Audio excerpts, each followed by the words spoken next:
Hello, and welcome to episode 6 of Green Signals, your railway podcast, with me, Nigel Harris, in a very grey, misty Lincolnshire. I think the Scots call it Dreich.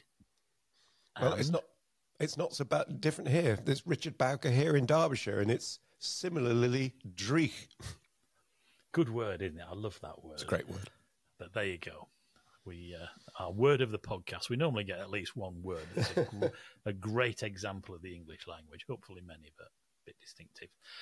So our focus today is our old friend HS2. Now, we have got lots of other subjects which Richard and I and Stef are working up, and we'll be covering them. But we've got to cover what's topical and important, and HS2 does remain very topical and very important. And in particular, the appearance of the Green Signals team, as represented by Richard and I, at the Transport Select Committee. In fairness, our presence as witnesses was relevant as much, I suppose, for my 4 decades as a National Rail journalist and Richard's very expensive rail industry and political experience, or political government experience, as Chair and Chief Executive of the Strategic Rail Authority and Co-Chair of the Virgin Rail Group, and lots more besides. But it was Green Signals episode 2 which prompted our invite, wasn't it, Richard? So, I think it was. So, to have got that degree of awareness after a month after launch, we're pretty pleased with that. Yeah. It was a demanding session at the TSC and included some questions that were so far wide of the mark, they might as well have been in the next room from some of the members there. No names, no pack drill. It was very courteous, though. I have to say, it was a good session from that point of view. It was courteous BS, but BS nonetheless in some places. All right, I did try. Yeah, indeed. And Richard and I were joined on the panel of witnesses by, amongst others, internationally respected civil engineer Professor Andrew McNaughton, who was actually one of HS2's first 2 employees back in 2009 with David Rowlands. And Andrew served as HS2's tech director for 9 years, from 2009 to 2017.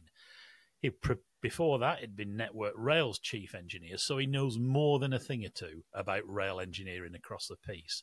So we were delighted that Andrew joins us as our guest today. Few people know or understand HS2 even half as well as Andrew. So stay tuned, though there is a lot to get through. You might want to get a flask of coffee and some snacks ready, because it's a slightly longer programme than is usual. So let's crack on, and first, the King's Speech. This was an historic occasion in Parliament because it was King Charles III's first King's Speech. He only stood in for his unwell mother, Queen Elizabeth II, delivering the speech last year. And this was the first King's Speech in 70 years. So That's a bit amazing. of a landmark. Absolutely. To everyone's surprise, perhaps, railways did make it just into the speech, with mention of Great British Railways, no less. Now, Richard, and this seems to be becoming a bit of a routine for me to say at this point in the show, you were a bit less than impressed again, weren't you, Richard? I was. I mean, I'm probably guilty of channeling my inner Victor Meldrew, I can't believe it. But my problem is this, right? We had the Williams-Shapps plan 2.5 years ago, right? And that was what's called a white paper. And a white paper is basically something which sort of sets out policy direction and gives everybody who might be interested the opportunity to sort of chip in, really, whilst the government then develops draft legislation. So, that's what a white paper is supposed to be. That was 2.5 years ago, right? And what we now get... Sorry?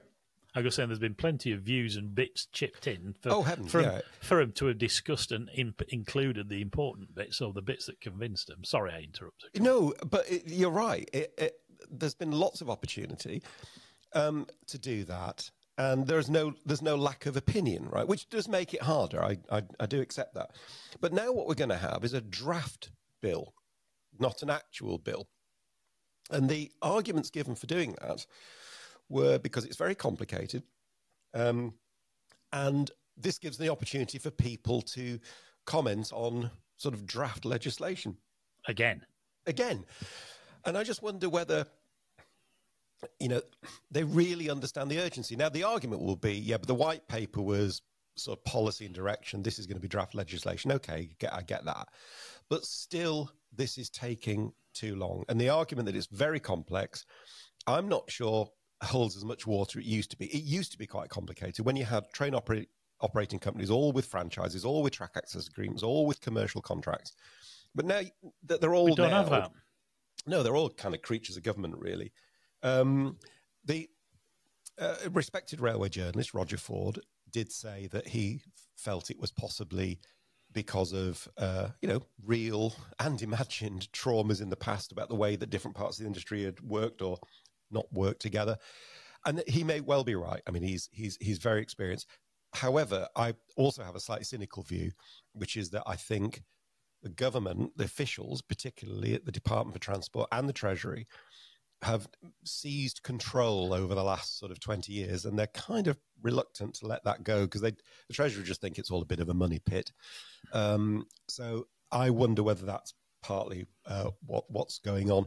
But either way, what we haven't got is time to mess around whilst the industry has got some really serious issues. So that's my concern. It's just taking too long. There's not enough pace.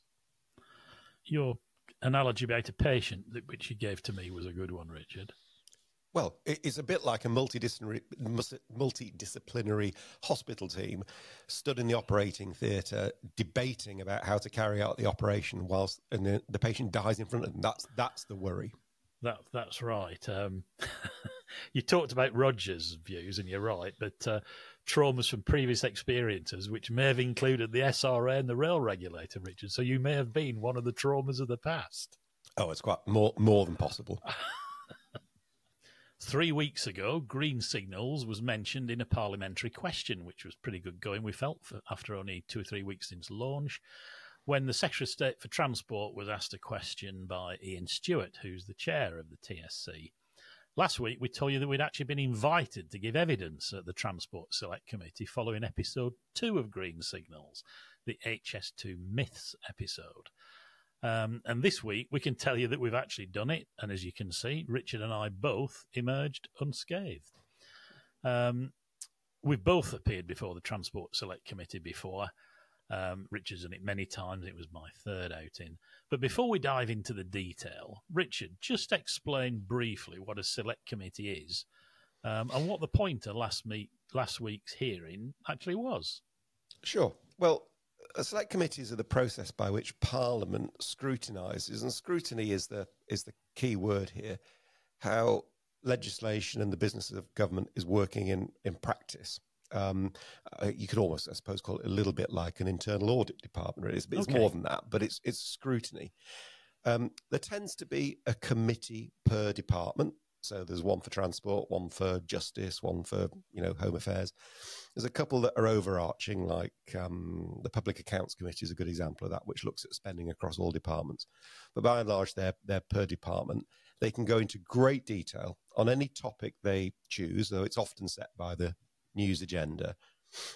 They announce an inquiry, although in this case it's kind of an ongoing process looking at HS2. And then they publish clearly what their core questions are going to be ahead of any inquiry. They can take evidence from whomever they want. You can, as a member of the public, you can submit written evidence. And then the committee will decide who to invite to give oral evidence in person. And those sessions are held in public. And that's what the three of us did last week. It was an oral evidence in public. The one last week was kind of just gathering evidence, partly ahead of when the Secretary of State for Transport comes and is questioned by the committee. So they've got some background from sort of experts in their field. At the end of a hearing, they'll publish a report. I think the government has about 8 weeks to respond to that. And these are serious things. The government can't just ignore them. They can't give glib answers when they're being questioned, and they can't give glib responses when the report is published. So select committees are a serious thing. They do a great job, and it's an important job, and you take them seriously. Indeed so. They are quite daunting. You've done dozens of them, I guess, and certainly the PAC, which is a daddy of them all, I guess. I've done my third outing, and it is very daunting. I've been to many of them and sat down the side in the press seats in both the Palace and in Portcullis House. But it's hard to describe, and I guess you'd agree, the sense of sort of adrenaline and everything else when you sit at that witnesses table looking down, and the chair fixes you with their beady eye and asks you a question directly. And, it's going into Hansard, it's being broadcast on parliamentary TV. Whatever you say is there forever. It certainly is. It is there forever. Right, so let's get straight into last week's Select Committee, which was actually great fun. Once you get going, I do enjoy them. And welcome our major guest, the third guest we've had to follow Mark Smith, the ticket and fares guru, Mark Hopwood, GWR last week. We've got Professor Andrew McNaughton, who was technical director at HS2 from 2009 to 2017. Andrew, we talked about lots of stuff at the TSC, and it was an extensive session, well over 2 hours. So we covered a lot of ground, and certain members of the committee, and I think it's probably wise that we don't mention names in this podcast, seemed obsessed with the belief that speed and intensity of use, the number of trains per hour, are high drivers of extra cost. You very patiently explained otherwise, Andrew, in the face of some quite condescending questioning, I thought. So, Richard, have you got a bit of a view about that? No, I think, Andrew did a fantastic job in the committee. I think, what do we think? Does the speed drive costs sort of in a linear fashion or not? Well, the point I was making, and Richard, you're absolutely right. One of the challenges of facing a select committee is you have to deal with fact. And if you misstate anything, you have to correct it very, very quickly. It is a serious business. And amongst the many myths, and you mentioned myths of high speed too, is that the costs are driven by the speed.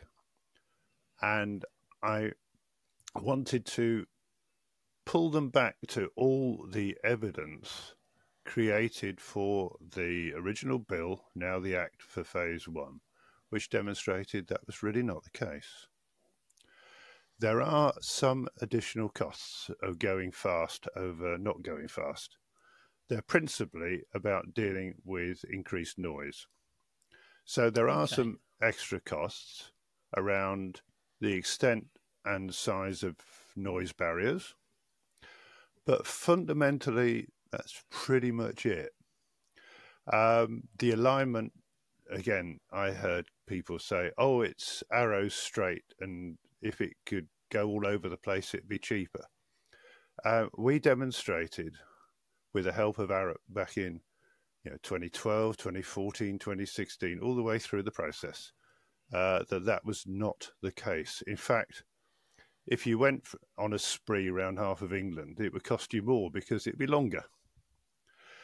The reality is that the geography dictates that rather than the absolute. And what do I mean by that? We threaded high speed 2 between villages. And when you join up the dots of those optimum places between villages so that we had the least impact and missed out important historical or environmental features, we ended up with a route that was capable of very high speeds indeed.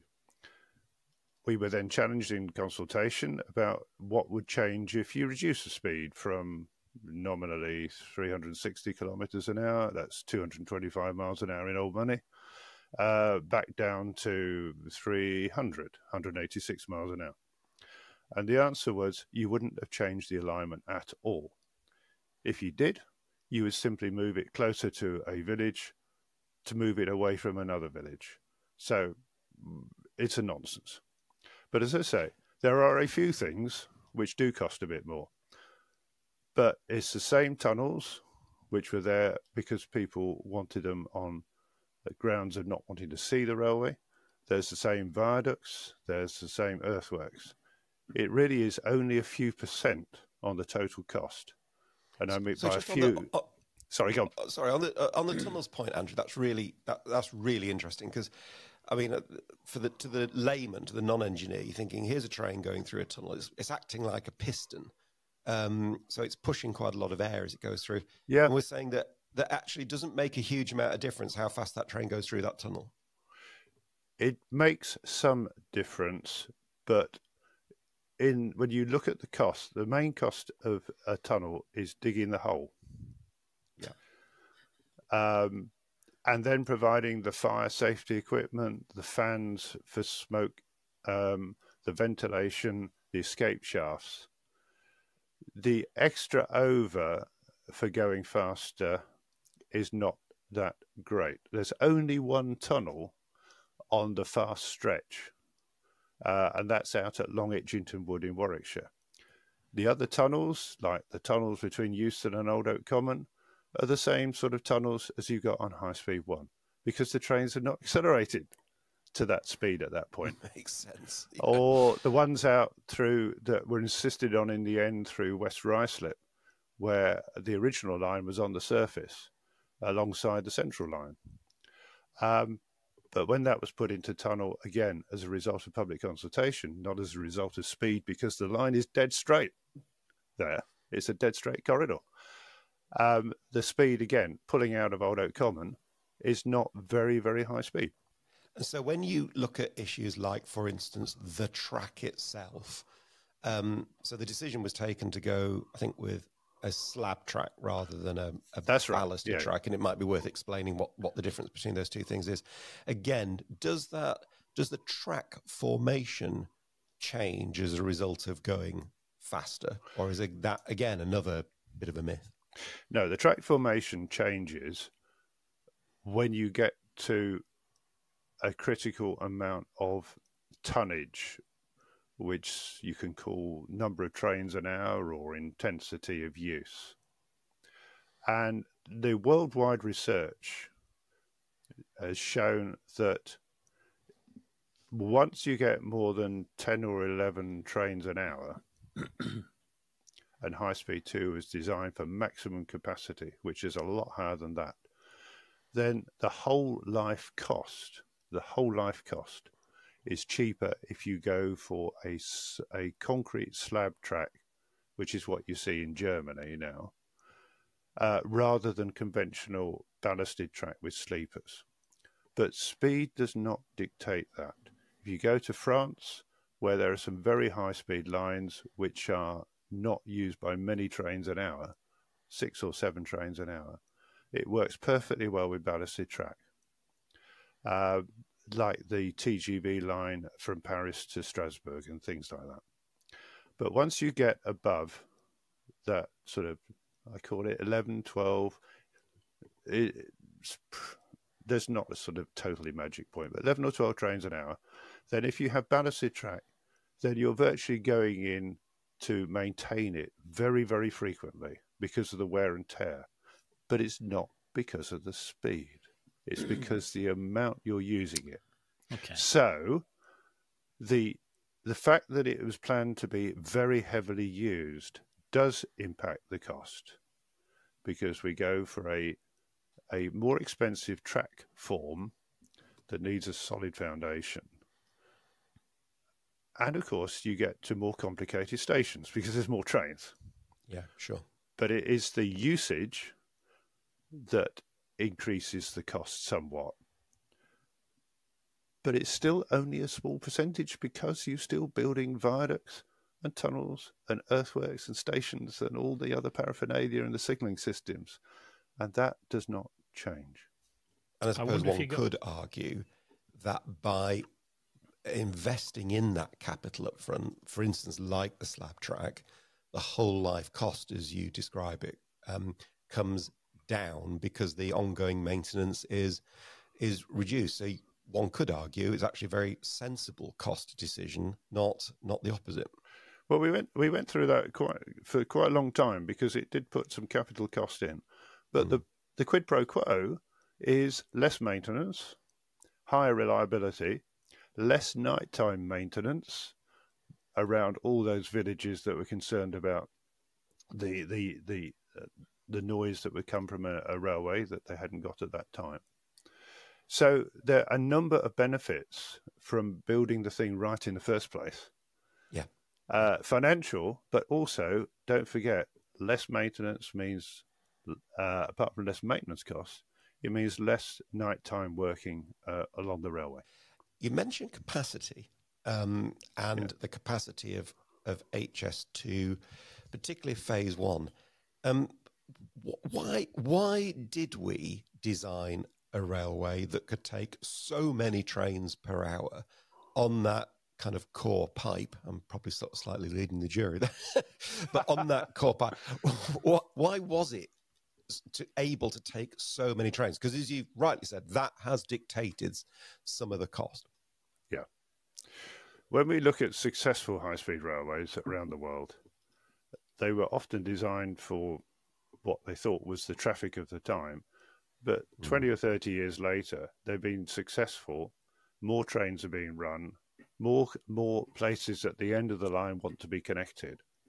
And actually, a good example is Paris to Lyon, the first trunk railway in France, designed very similarly to, or the same reason to design it was, we're running out of capacity on the existing railway. We need to build a new line.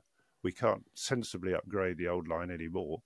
And if we're building a new line, we might as well build it to go faster, because what I said before, the costs are incrementally quite small. But that line is running at capacity. They are trying to work out how to backfit slab track onto an existing railway without shutting it for years to do so. It's very, very difficult. And it was actually Guillaume Pepe, the chief executive, now chairman of SNCF, who said in the very early days, you're designing this for several generations.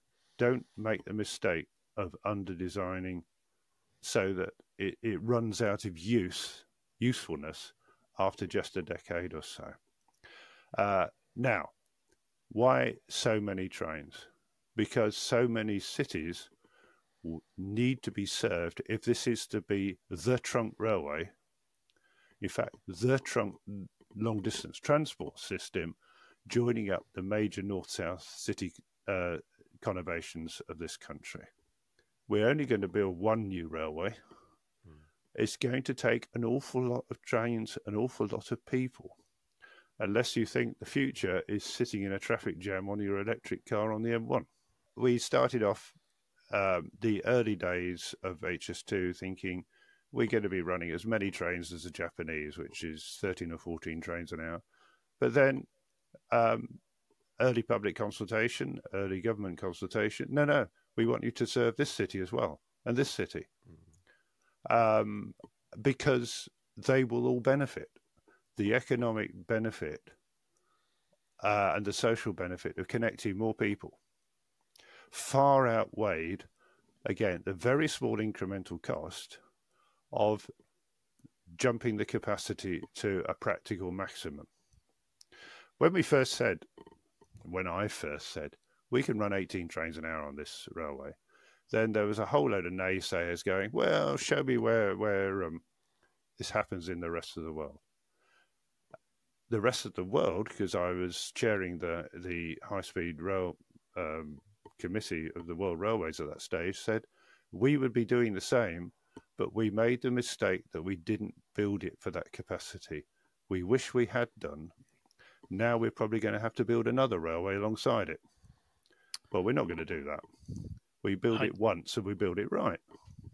You're right about Pepe, Andrew. I remember in 2007 when St Pancras opened, Guillaume went round giving numerous speeches, and it really struck me that this expression, do not make the same mistake we did, in not building with the future in mind. And I don't know about you, Richard, but I'm grinding my teeth afresh at the stupidity of the Prime Minister's decision about HS2 North, given Andrew's very articulate explanation of why we did this in the first place, and we're now denying ourselves the answer to those problems which remain. Indeed, and we'll go on to talk about that exact point in a second, but I do agree it's so frustrating, and I think Andrew's staying quite calm, really, saying the very things that were done at the beginning to ensure we did learn the lessons of history and we did build in the future capacity are the very things that are now being used to beat HS2 over the head with as the reason why it's got more expensive. And you just kind of go, right, our ability to forget, sometimes willfully, is legion. Let's talk about that capacity issue, right? So and Nigel's just mentioned the decision to cancel. So we've ended up with a railway that will go from London, we think, right? I'm sure we'll talk about that because that got discussed in the committee, to Birmingham. But then it goes north and ends basically in a field near Lichfield at a place called Handsacre Junction, which, I mean, Handsacre has just become the most famous place in the railway world at the moment.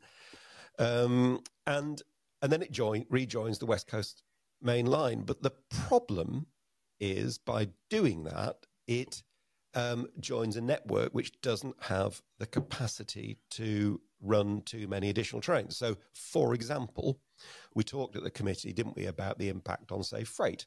So when the railway HS2 joins the West Coast main line at this Handsacre Junction, what people may not realise is that there's lots and lots of blockages on the West Coast main line, but one of them, and one of the bad ones, is the section from Handsacre Junction north, past a place called College, up to Stafford. And that whole section, when it goes on to Crewe, is really congested. So the trains that we are running today, in terms of numbers of trains per hour, which I think is something like 13 trains per hour across the pinch point in the peak, is not really going to be changed materially at all. So we'll do really well, nice and fast, south of Handsacre, north of Handsacre, basically no real change at all. I mean, that surely wasn't in the plan, Andrew.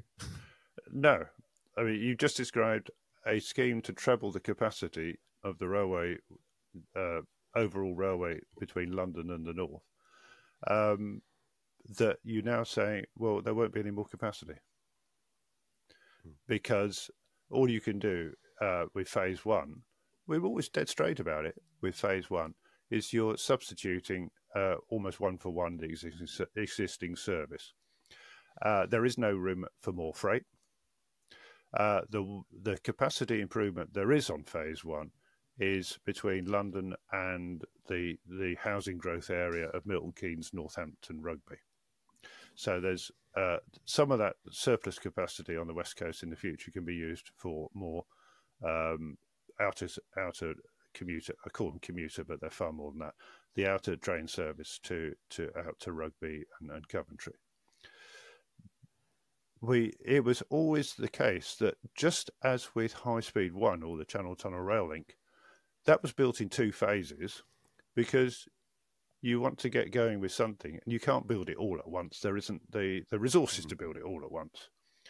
And if you think what phase one or part one of High Speed 1 did was deposit the trains, having travelled quickly past Ashford, onto the existing southeastern network at Farningham Road, the other side of Swanley, which of course was it was intended to be just for a couple of 3 years until we build the next phase. And it was very, very clear, the government was always very, very clear, that phase one was get the trunk built up to the point where the line would bifurcate for the northwest and the northeast. And it would be followed very, very quickly by phase two, heading towards Manchester. Because, as you say, Lichfield is not a particularly sensible place to finish. In fact, it's not a sensible place at all. The first sensible place to finish was Crewe. Why Crewe? Because then you release capacity south of Crewe for a significant amount of additional freight.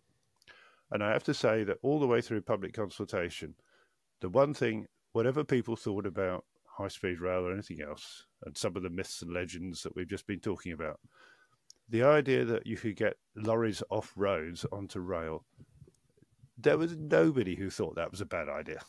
No.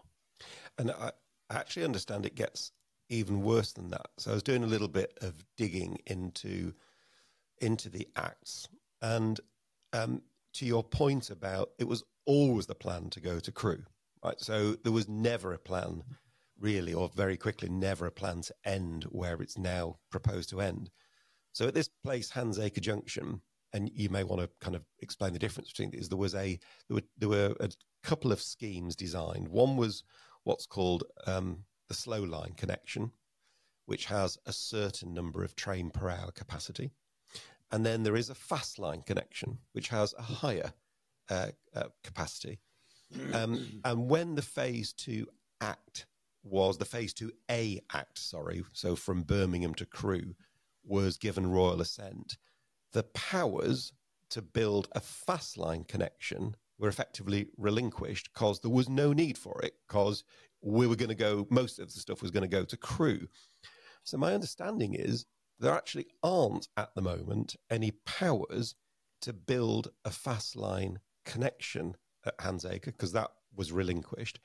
And worse, the land needed to be acquired for any fast line is probably sat in phase 2A act as well. So if we repeal the phase 2A act or don't buy the land, it's hard to see how you can build a fast line connection at Handsacre. And if you can't build a fast line connection at Handsacre, we've got an even bigger problem. I mean, this just sounds an utter shambles. What's the difference between the connections at Andrew? Is that something worth just sort of dwelling on a bit? Is it so bad if we can't build a fast line connection? Yes, it is, basically. All the work in conjunction with our colleagues at the time with Network Rail showed that if you wanted to pitch nominally up to 7 trains an hour reliably onto the West Coast main line at Handsacre, it had to be onto the fast lines, because that's where you're effectively substituting for the current Pendolino service. That was relatively complex to do, needed quite a bit of land, and that's just about the geography of that area and the configuration of the fast lines and the slow lines. But Network Rail had a number of renewals it needed to do in the next 15, 20 years. So they were incorporated into a pretty major scheme for Handsacre that would allow for 5 or 6 years these 7 trains an hour to hit the West Coast and travel north to college and not mess everything else up. Of course, or not of course, but in subsequent years, with the realization, and it came out of the Higgins reports of about 2015, 2016, that you really, really needed to get to Crewe as soon as you could. And therefore, a quick bill just for those extra 35 miles to Crewe, which is the 2A bill, it could then be built almost by the time you'd finished places like Old Oak Common and Euston, you could have pretty much built to Crewe. It's just that little bit extra across virtually greenfield. What was a sensible decision as a consequence of that was, well, let's not create all this major building work at Handsacre and the impact on the surrounding villages again. Let's have a cut-down scheme. The slow line, connecting to the slow lines, is entirely successful for about the first 2 miles. Then you get into total conflict with the freight services, with the other passenger services. There is not if you hit the slow lines, you cannot really thread 7 trains an hour through unless you cancel other trains. Well, a capacity reduction scheme now. And I'm sure there is a way legally to go back, change the whole thing back again, reacquire the rights to buy land, reconsult the impacts on people. That will take a few years, and it will take a lot of money. It's madness, isn't it? For once, we seem to have been ahead of the game and genuinely thinking long term, and we've just thrown the lot away. I mean, just to sum up, not sure I've understood that properly. So we dropped the plans for high-speed junctions at Handsacre because it was assumed logically that everything's going to Crewe. Now it's not and has got to go back to Handsacre. It's been downgraded and can't cope. I'm just thinking back to the Conservative conference when Sunak announced all this, and it was introduced by his wife, who said, and I paraphrase, "I know you will always decide for the long term, Rishi, even if that is difficult." Well, this is just completely the opposite to that. It is madness if we don't do 2A, especially when you've just put a number on it, Andrew, that I wasn't particularly aware of because I've never thought of it. It's only 35 miles. It's basically the Stafford bypass. But importantly, it's the Basford Hall bypass, which means freight from the south of England, from the East Coast ports, from the London ports, from cross country, coming in at Nuneaton.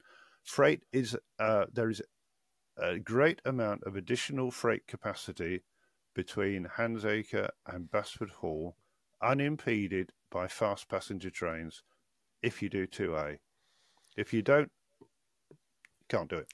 Forget it. It's just going to be catastrophic when you put it in those terms. And you can see from the documentation that the rail freight groups put forward that they're painfully aware of it. Yeah, you've got to be. I mean, there'll always be somebody. It's a very big industry. Someone will say, "Oh, no, we'll find a way. We'll find a timetable that works." Well, I'm sorry. No, we spent a number of years with our colleagues in Network Rail working out every possible connotation, and the answer is no. Going back to your earlier point, Richard, about select committees, there is a real opportunity here, as you've stressed that they are important, for the TSC to really weigh in and have some influence on its questioning of Harper and its pressure for the government, isn't it? I think we all made the point that Phase 2A, the section from Birmingham to Crewe that we're sort of banging on about here, is incrementally such a good idea. In fact, you could turn it the other way around and say, if you don't do 2A for the reasons that Andrew's just alluded to, in terms of the design of Handsacre Junction, which I don't think there are powers to build the fast line. I think we'd have to go and create that. Yep. That's going to take time. That's going to take cost. If you don't do it, it is a complete disaster. So Phase 2A, it is not a complicated piece of railway in the grand scheme of things. And as we said to the committee, whatever you do, we would urge the government to rethink that one. Don't sell the land off. Don't mess around. Get Phase 2A built. It changes everything. We really need to go out to bat for Phase 2A. Given that numbers talk, Richard, have you any sense on, given the huge utilisation potential that Andrew's outlined, not only for Phase 2A itself, but the classic line from Handsacre up to Basford, what sort of BCR would 2A have? Surely that's got to be quite a powerful number, which would weigh in on the argument. Yeah, the honest answer is I don't know. But as Tom Worsley said at the Select Committee, it's not difficult to work out. In fact, nobody can really understand why these calculations weren't done before they made the decision. Because, again, as Tom said, they're not that difficult to work out. I'm just thinking, guys, I mean, to Tom Worsley's point, when 2A was deposited in Parliament, there had to be a BCR with it, the economic case. He's right, it probably hasn't been updated, but it did exist at the time. As there was a BCR, benefit cost ratio, for the stretch of line up to Golborne Junction around Wigan. The best business case of all was actually between Crewe and Golborne, because it missed out all the difficult bits north of Crewe and the congestion north of Crewe. The second best was between Handsacre and Crewe, for all the reasons you just said. And it's probably actually got slightly better now, Andrew, because we will be able to take account of the avoided cost of not having to put in a fast line connection of Handsacre, which you'll have to do if you cancel 2A. You know, the whole thing sort of becomes a bit circular. It gets worse than that, Richard, which is 2A is, it was off the back of 2A that Unblocking Crewe has been developed, again, jointly between HS2 and Network Rail. And Crewe was last rebuilt in the 1980s, very early in my career. It is a pinch point the way it runs at the moment with the traffic flows that we now see. Yeah. And the HS2 scheme includes unblocking Crewe. As you said at the select committee, Andrew, Crewe's going to have to be dug up anyway. I mean, it's effectively as the LNW left. It's a dreadful station. It's not so much the station.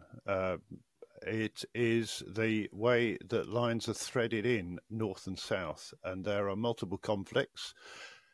They come from history and its era as serving very different traffic.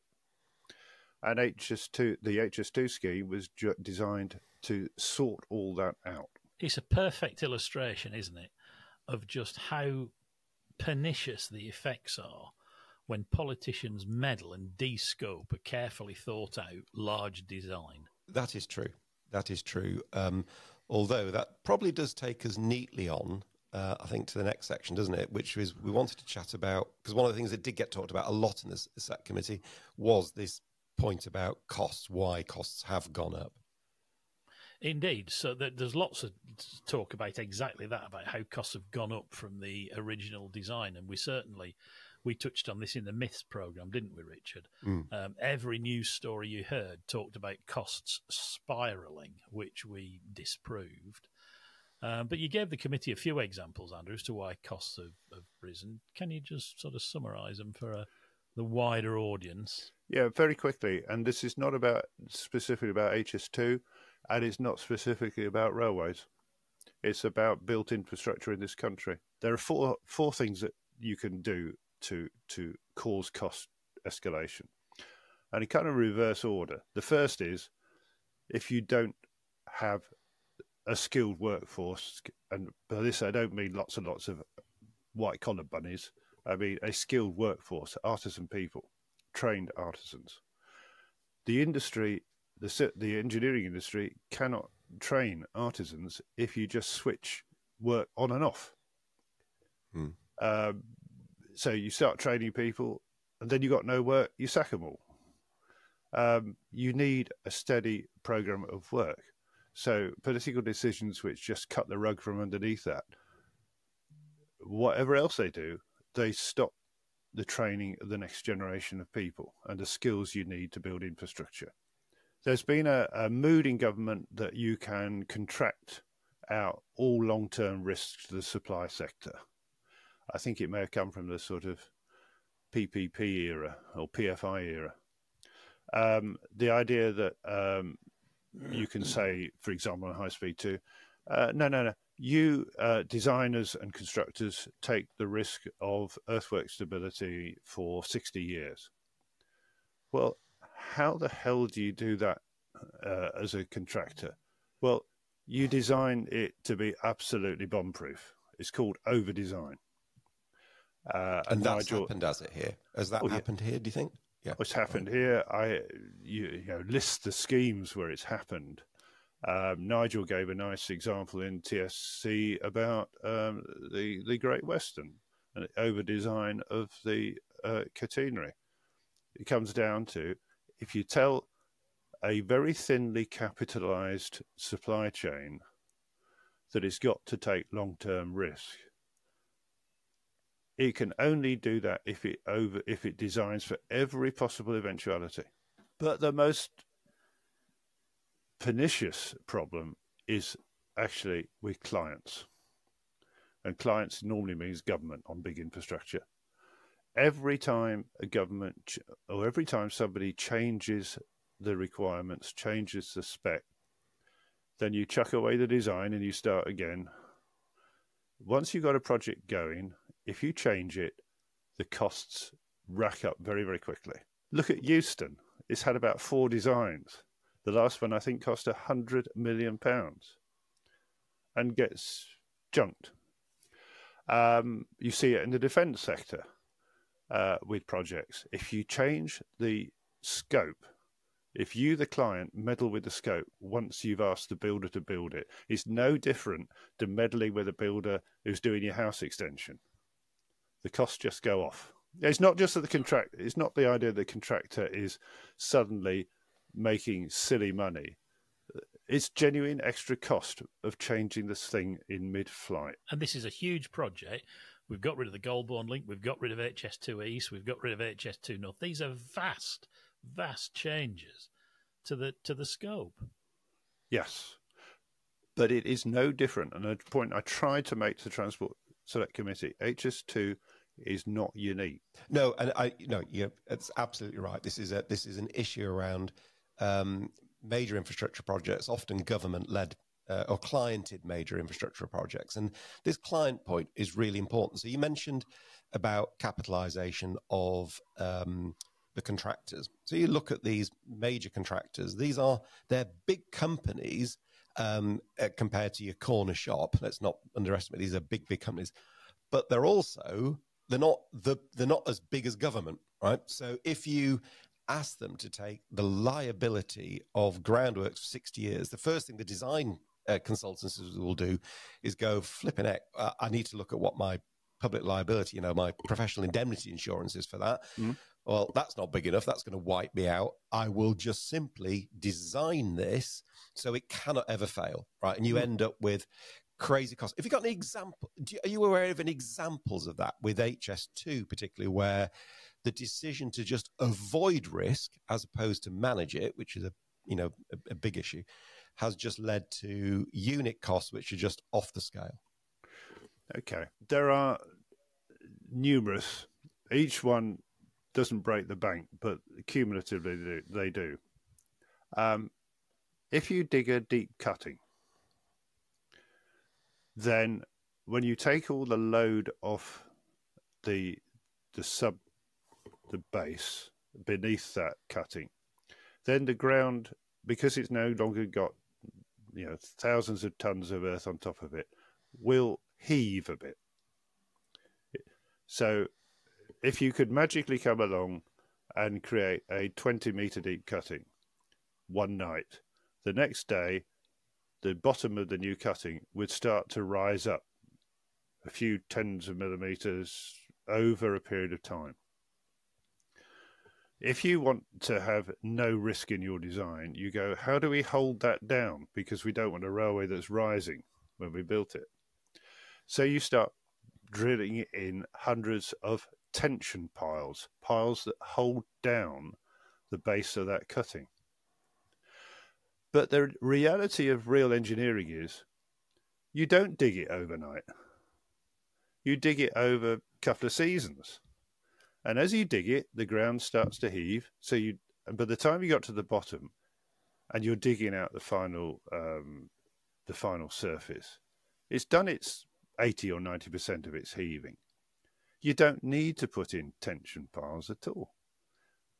Well, the design of HS2 ended up with thousands of tension piles, because if you're a designer, you don't want to take any risk whatsoever, and the client pays because they've given you the risk. And you said, okay, these are big companies. It only took a couple of completely bad contracts for Carillion to go under. These companies cannot take those risks if you give them all the risks. They have to design for the worst possible situation. But the point you made there about the client is key, isn't it? Because I've cliented projects before and bought things, and whether it's just a straight procurement job like buying trains or something like the West Coast, as a client, you understand these things. You know what risk allocation decisions you are making and placing on your delivery organisation that they are then going to pass on to their contractors. And you understand that this is going to lead to, significantly higher cost, don't you? So does this not start with a client decision? It does, Richard. And there are some good examples with National Highways who've got a very good understanding, because they have kept a very tight grip on it, what the cost of a bridge or the cost of a mile of new dual carriageway should be, whether it's above ground or in a cutting or on a bridge. And they know that if they mess around with the design, the cost will be different. But if they take some of the long-term risks, then they know what the price should be from a competent builder. And the builders know what the price should be. And the builder knows, the client knows. And it kind of works. You mentioned the masts that prompted quite a bit, the catenary mast that got quite a lot of discussion on social media, Andrew. The fact that on the East Coast in 1990, they're 2.5 metres into the ground. One has never been known to fall over unless somebody can contradict that. Whereas on the Great Western, they were 10 metres into the ground for all the reasons that you've just outlined with the associated costs involved. What about, I think, in a conversation that we had fairly recently, you talked about pile depth on overbridges. And one stat that sort of stuck in my mind was that we've got road bridges with 50-metre piles into the ground, whereas the Shard has only got 65 metres. I mean, that sort of really sets it into context, doesn't it? Yeah, I mean, those are approximate numbers. But again, around the country, you don't see simple road bridges disappearing into the soil if they've got 10 or 15 metre deep piles underneath them, unless you're building them in an estuary. But in ordinary ground, it's not a big deal. The only place where overhead line masts have been a problem have been on the line between Crewe and Wilmslow, and that was for a very specific reason, with the washing out of the salt underneath the ground. The rest of the country, yes, there are problems sometimes with other bits of the overhead line system, but find me a mast that keeled over in the night.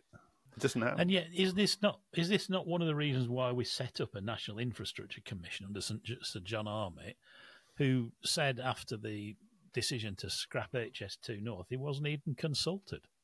So the client wasn't making any attempt at all to find out the implications in terms of cost and engineering of the decision they were about to make. I think he was one of several commentators who said, look, for the last 15 years, the strategy for transport, particularly rail transport in this country, has been built around the coming of HS2. It is the backbone of the body. And you now, with its sort of random cancellation, got a body without a backbone, which is a kind of amoeba, really, isn't it? Absolutely. Or at least a jellyfish. I mean, it just doesn't... You've hung the whole thing together around the capacity and the reliability and a design that will withstand climate change, will not be flooded, will not in the coming years.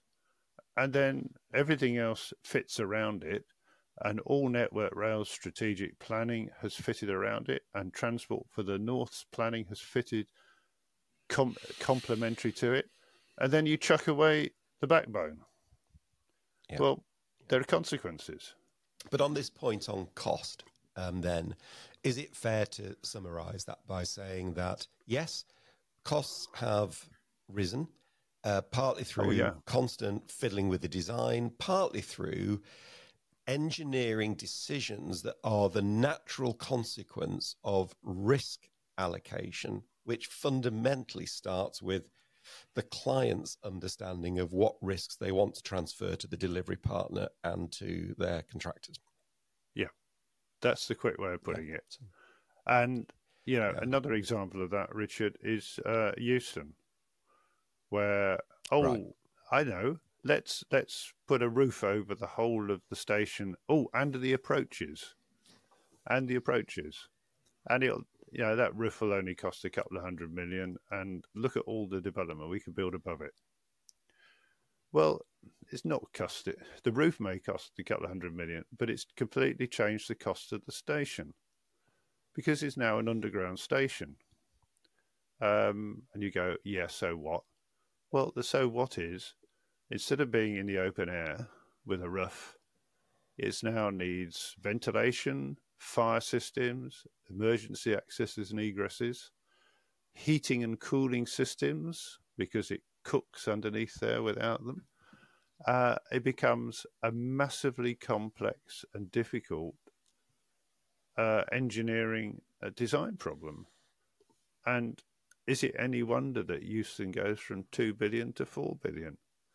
It's just, you name me somewhere else in Europe where people think it's a really great idea to build above a station rather than alongside it. Even Canary Wharf. Yeah, but it's big high-rise towers. The station itself is a simple station. Yeah, it is. And that's a classic example of a client doing something without understanding the consequences. And you create a horrible atmosphere and experience for the passengers and customers, whereas Canary Wharf Station is a lovely environment.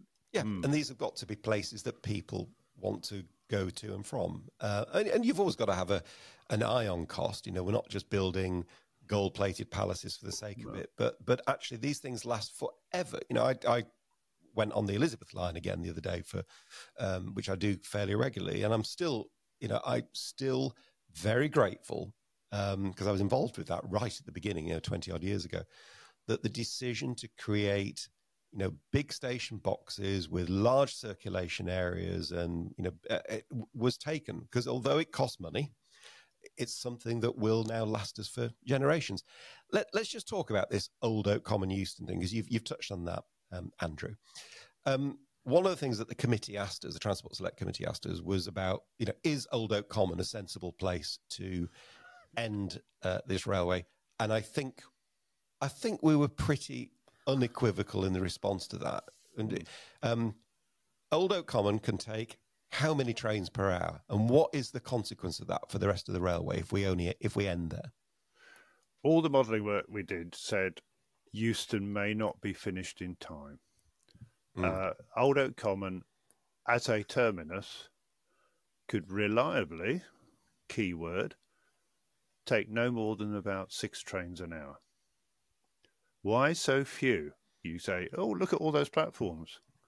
But it's not about the platforms. It's not even about the passenger handling, although you could talk 20 minutes about the passenger handling and the time it will take to load a train with people with luggage, with the available lifts and escalators. Put that on one side. It was designed as a through station. The connection between the up and down lines is minimal. It's an emergency crossovers in a separate small box to the west of the station.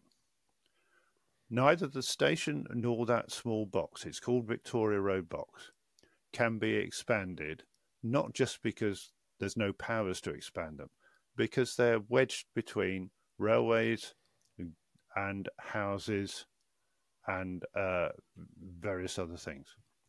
They cannot be expanded. Therefore, the entry and exit to Old Oak Common, if it is a terminus station, is very slow speed, and every train will, in its journey in and out, conflict with another train. If you ignore the rest of the network, you can theoretically find a path for up to 8 trains an hour, theoretically. And that's fine if you then design the rest of the timetable through Handsacre, Crewe, and all the other places specifically to fit with a minute-by-minute operation at Old Oak Common. And if any train heads south late, like 2 or 3 minutes late, you've lost it. You will be sitting in tunnels, delayed, etc. 6 is the maximum you can achieve reliably. If you try and run 8, it will be like the Castlefield Corridor and the Windsor Link all over again. Doesn't work. And for those who don't know, the Castlefield Corridor, Windsor Link, those are 2 very constrained sections of railway in the Manchester area, which have exactly this problem. If anything, it's perfect when everything is perfect. But the second something arrives a minute late, it stops being perfect and becomes a real problem. So hang on, let's just understand this in real layman's terms then. So we're saying 6 trains per hour. So that means that that constraint then applies to the rest of phase 1. So if I'm stood by the line in the Colne Valley with that fabulous big viaduct, the most number of trains that are going to go past me are 6 per hour, right? Because the end point can only take 6 per hour. So Birmingham currently has 3 trains per hour to London. Manchester currently has 3 trains per hour to London. So there's our 6 trains per hour already. So Liverpool can't have anything going via HS2. Preston can't have anything going via HS2. Glasgow can't, unless maybe only 2 per hour go via Manchester. I mean, that is the practical reality of what we're saying, isn't it? 6 trains per hour means that's the limit for that line. It reduces the capacity of HS2 by about 50%. No, by 2/3. Yeah, it's worse than that. It was designed for 18 from end to end, and you'll now be saying 6. Well, that was going to be okay as a kind of first year of operation, bed it all down, get everything working nicely. People call it a kind of pathfinder service, a bit like we did with Javelins on High Speed 1. If it took an extra year to build Euston. But dear, oh dear, oh dear. My 50% was based on the idea that I'd heard 12 trains an hour realistically. Right, okay. Sorry, it pretty much halves the Phase 1 service, and it screws that's what I was talking screws about. Over the long-term capacity for the next 100 years that this railway is limits the capacity forever. I've had a great idea. Just whilst we've been having this conversation, I've had a great idea.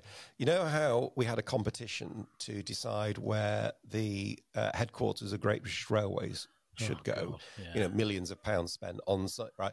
I think we can now have a new competition the government could have to decide which cities share the biggest hit to their services as a result of HS2 ending at Old Oak Common. Because the one thing is for certain, Birmingham can't have 3, Manchester can't have 3, Liverpool can't have 2, and Glasgow can't have 1 if we end at Old Oak Common. Well, I think you've listed them, Richard, because Birmingham and Manchester are all going out for the first call, aren't they? So it excludes Liverpool, Preston, Glasgow, everywhere else. If I was being mischievous, Richard, I'd say, given that arriving or departing from a station a number of miles outside central London, when you want to head to places like Westminster or Waterloo or Victoria or south of London, HS2 will be such a minority sport, you won't want to run the trains anyway. Oh, God. Well, that's one angle. And the other thing that really worries me is that today, Manchester to London is, I think it may still be the biggest revenue flow. It certainly always was. It certainly is. Yeah, it is. It's the biggest flow. And if you're not careful, and Manchester ends up being, say, 2 per hour via HS2 or even 1 per hour via HS2, and the other 2 are going via the classic route, i.e. the existing West Coast main line, you are playing real Russian roulette with that flow, because what's made that flow what it is in value is a frequent, reliable 3 times per hour service where it just literally just goes like clockwork, bang, bang, bang, bang. And the second you mess around with that, nobody understands what the consequences of that are. It's virtually a metro service at the minute, isn't it? You don't look at the timetable, there's 3 trains an hour. We're going to have to be moving towards a conclusion before too long here. But before we go, Richard, something that you've said and Andrew's made reference to, the connections at Old Oak. And in private conversation, Andrew, you said the same to me the other day about Crewe. It's about the connections at each end that limit the capacity, not the number of platforms. Does one you want to give just a quick explanation, probably you, Andrew, about what grade separation actually is for people that maybe aren't as familiar with this terminology as we are? Yes, and grade separation is fundamental to the way HS2 operates at Euston. It's basically separating by height the incoming services and the outgoing services. You will see that at Euston today with the so-called X line, which means trains can leave from the low-numbered platforms and get onto the right side of the layout going north without conflicting with the trains coming in from the north heading into the other platforms. Yeah, if everything's at grade, on the level, then incoming and outgoing trains conflict and you reduce the capacity. If you have a flat junction, you cannot operate at the same capacity as if you have a grade separated one. Yeah. And Euston, if you want to run 10 trains an hour off a smaller Euston, the platforms is a bit of a problem if there's only 6. The moment a train has a defect and can't leave. But a much bigger problem is you have to have a grade separated throat. So trains can be leaving as trains are arriving. I think we've about exhausted the bad news. Well, not exhausted the bad news, but we've been through the headlines of it. And the takeaway for me is there needs to be considerable pressure led by the TSC and supported by everybody else to salvage 2A. I agree. And the facts are all there in the 50,000 pages of submission of the environment statement for phase 1 and the very significant number of pages in the environment statement for phase 2A that was submitted to Parliament. Every word in each of those documents is factually correct. Yeah, and don't sort of ignore them and just talk to the people who have been conjuring up some myths in number 10 or something like that. The facts are there. Go back to the facts. They haven't changed. The laws of physics have not changed. Where people want to go has not changed. Don't reinvent it. Right. Well, I think it only remains at this point, Richard, for us to thank Andrew for a. Well, thank you for indulging me, really. A masterly summary of the issues, and anybody listening to what Andrew says and not going away with the idea that something has to be done about this, you must be either Mark Harper or Rishi Sunak, because it is absolutely blindingly obvious, isn't it? But look, Andrew, thanks ever so much for coming along, and I suspect we'll be back here again, Richard, won't we? Because this is such an important subject. We're not just going to talk about it now and move on. We will have to return to it. I have a sneaking feeling, and I don't think I'll live to regret saying this, that we have not heard the end of Phase 2A and Phase 2B. Absolutely. So thanks, Andrew. And I guess we need to move on, don't we, Richard? Wow. What an episode that was, and how fascinating to listen to Andrew McNaughton. Absolutely calm voice of common sense and expertise on how the whole HS2 project came about. And a couple of things stick in my mind, Richard, just before we go. One is that for once, as a country, we seem to be ahead of the game. We were thinking long term. We'd planned on all sorts of things, and how the whole transport sort of strategy in the north and around London, everywhere else, was built with HS2 as its core, as its backbone, as Andrew said. And we've thrown that advantage away. We were ahead of the game for once. And if you were to put me in a corner and say, please give us 1 point which you're taking away from this, it's having listened to you and Andrew talked about Phase 2A and the massively damaging implications of not going ahead with that. I think my takeaway was everybody who's in favour of this project has got to do whatever they can to salvage 2A. I completely agree. 2A, it makes no sense. It's one of the cheapest sections per mile because it's relatively straightforward to build. It unlocks considerable capacity benefits. Yeah, it locks considerable capacity benefits. And worst of all, as we discovered, actually to re-engineer the connection to the West Coast Main Line, if you don't have it compared to what's currently planned, is going to cost yet more money and yet more time. So I agree. I mean, Phase 2A, it's almost a spiteful thing. It feels quite spiteful to try to rush to sell off the land for that. There is no logic to it. The other takeouts I had from that were that actually, and it's to your point about being ahead of the game, we listened to our colleagues around the world. You know, Guillaume Pepe, a serious guy who ran French Railways for many years, now is its chair, literally said, don't do what we did, do what I tell you. You know, really, you need to avoid the mistakes we made. So we did avoid them, right? And then now we get beaten over the head for it costing a little bit more. But then again, as Andrew pointed out, speed hasn't really made that big a difference to cost. What has made a difference to cost is taking a sensible, rational, long-term view on whole life cost. It was powerful stuff. None of it makes sense. I mean, I remember Guillaume Pepe giving those speeches and being really impacted by his almost pleading tone at the time. Yeah. Please don't make the same mistakes that we did. Yeah.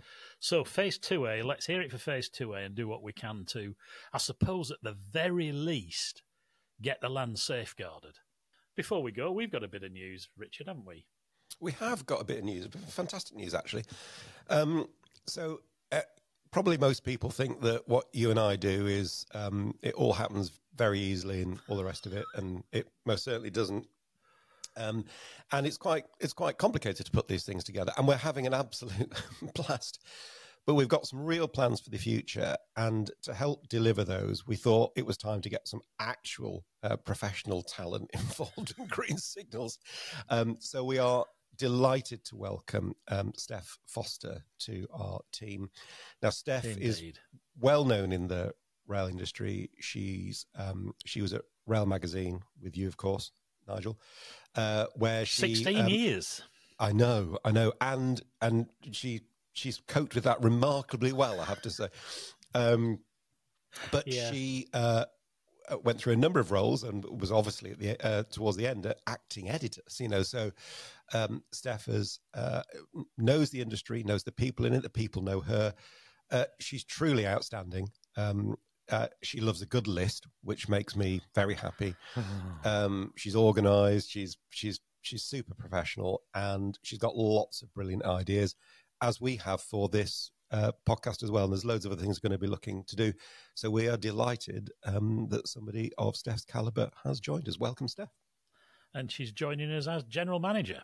She is indeed, right, because we do need managing. I'm going to say, which is a large part of which is keeping us in order. Of course, she's got many years of experience of keeping me in order, or at least attempting to, and it's wonderful that she's part of the team. She's already made a very significant difference. Huge difference.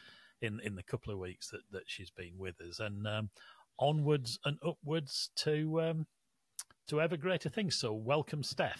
So thanks for listening. Thanks to you for listening to episode 6.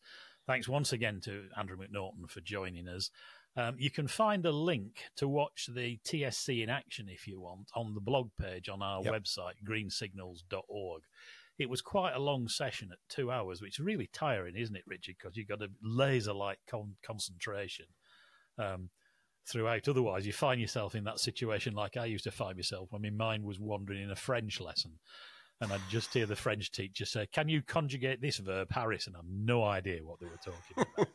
So you've got to avoid that. So it was quite demanding, but it is worth having a look, not least to taking the varying styles of questioning from the different members under the very capable chairmanship or chairing by Ian Stewart MP. Do let us know what you thought of today's show. We know it's a little bit longer, but there were very big issues which Andrew wanted to discuss and we wanted to hear about. Let us know any suggestions or subjects you think we should cover in the future to add to our list. Please don't forget to like, follow, subscribe on podcast platforms and on YouTube, which continues to be increasingly popular. As I keep saying, considering that all they get to look at is you and me, Richard, that's absolutely great. But the market is speaking. So who are we to contradict? But for now, for this episode, that's it. Please join us again next week for episode 7 of Green Signals, when Richard and I will be chewing over I know not what yet. I was going to say we haven't decided, or Stef hasn't told us yet, actually. So we'll get there, and we'll be doing that in due course. Please join us. But for now, from Richard and me, goodbye. Goodbye.